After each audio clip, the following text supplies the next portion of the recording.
recording?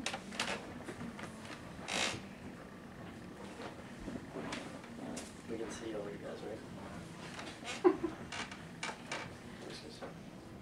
Alright. To serve your country as part of the military is a big choice for anybody to make. You have to sign your name pretty much away to the government. They make any choices for you that they want to make. They throw you on the front lines, rifle in your hand, ready to go. Any decision that you make personally, maybe a guy next to you, a guy to your right, a guy to your left makes, it's a life or death decision. And it's decisions that a lot of our military personnel have to make on a daily basis. And I think that one of the main, I guess, concerns or anything like that is the price, the ultimate sacrifice that some of these military personnel people have to to face and all that kind of stuff. The military death, being in war, is it worth it? Is it all worth it? It's as being a normal citizen, everyday life, personal interest, and just watching the news and stuff like that. I guess that's where most everyday citizens can learn about military deaths and what's going on in the wars and all that kind of stuff. So there's a wide variety of what people know, but I think for the most part, with me being in the military, I'm faced with this topic a lot more. I go into the Marine Corps, and this is a topic that gets brought up quite frequently, military deaths. One thing that I realize is how truthful is everything that the Marine Corps is actually teaching me. The statistics that they're giving me, they don't necessarily want me to see all the bad things that happen at war. So how truthful is all that? The politicians out there that are speaking to everybody and all the news and all that kind of stuff, how truthful is all that to everybody? I think that's one thing that we kind of need to realize here. And right now I'm going to focus on the Iraqi war starting in 2003, Operation Iraqi Freedom. Talk about the leading causes of military deaths throughout that time, and that the time periods where the death totals were the highest, and then the distribution of deaths in the different 4 main branches of service. Like I said, let's start with the main causes of military deaths. One of the most shocking things to me is the 3rd leading cause for military deaths in the Iraqi war was suicides. Probably the highest that they've ever been throughout the wars. Actually in 2008, the Army suicide death totals surpassed American civilian death suicide totals. So the fact that we have our armed forces, our biggest branch of service, the Army, their suicide totals are surpassing our civilian suicide totals. That's shocking to me. And it's how much of our military is actually getting killed in action. Are we more harmful to ourselves than what the enemy is harmful to us? And then obviously the highest cause of death is combat related. Since the start of the war in 2003, it's estimated that 4,409 military deaths were reported from the Iraqi war, and only 3,479 of those deaths were actually combat-related, hostile environment. So that's telling me that a little under 1,000 of those deaths were actually in a non-hostile environment. So that's a little shocking.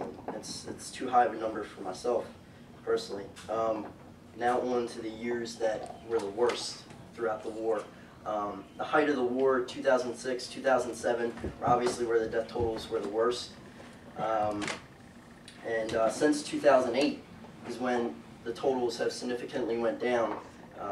Our government talking about bringing all the troops out of Iraq and all those types of things. To me, if we still have personnel over there, getting killed and all that kind of stuff, it's obviously like we're not completely out of Iraq. But the fact of the matter is since 2008, the death totals have definitely decreased a lot in recent years. The wounded in action totals have also declined. That's telling us that we're definitely pulling out of Iraq. Now, as far as so far, I've just focused on the military as a whole, breaking it down into each individual service. Starting with the Air Force, they had recorded only 51 deaths throughout the Iraqi War, which is a very low number. And then also the Navy recording almost a little over 100 deaths throughout the Iraqi War. These are low numbers, but I think what is most shocking to me about these two numbers is that in the Air Force, half of their deaths from that time were non-hostile.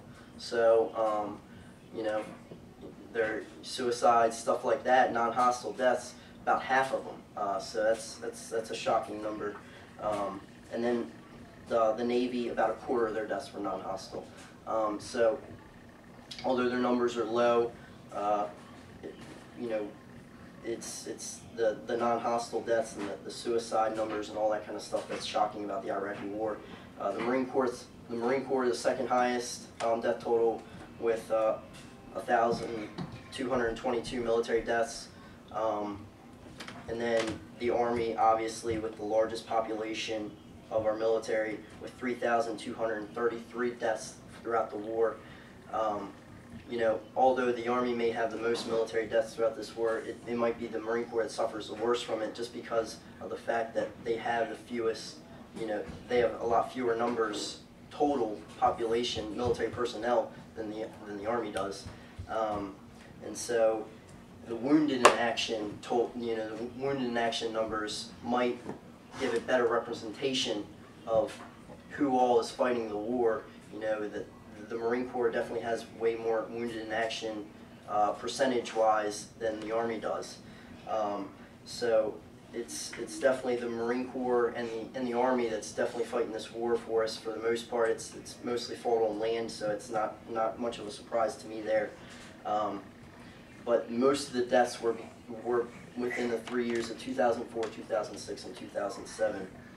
As many Americans kind of assume that the death totals for this war were very high. In fact, the Iraqi War was not the death totals were not as high as what they have been in previous wars, which is a good thing. But definitely one of the things that stood out, and what I've kind of made a main point throughout the speech, was the suicide numbers. Like I said, in 2008, the Army surpassed the civilian suicide numbers, and this war has been a big focus on suicide prevention. With myself being in the Marine Corps, I've definitely seen a lot of different precautions being taken. We have a lot of briefs now about suicide prevention, and there's a lot of different places that we can go and people we can reach out to for suicide prevention now. So that's definitely a good thing that the military is trying to focus on that and make changes about that. But the fact that this war, those were the high numbers, was the suicides, is definitely not a good thing. But you know, throughout the leading causes, the years at which were the height of the war, and the distribution of the different military deaths through the different services, I would have to say that the Army and the Marine Corps definitely suffered the worst throughout Operation Iraqi Freedom and the war since 2013 to 2012, and that those two branches of service definitely suffered the worst.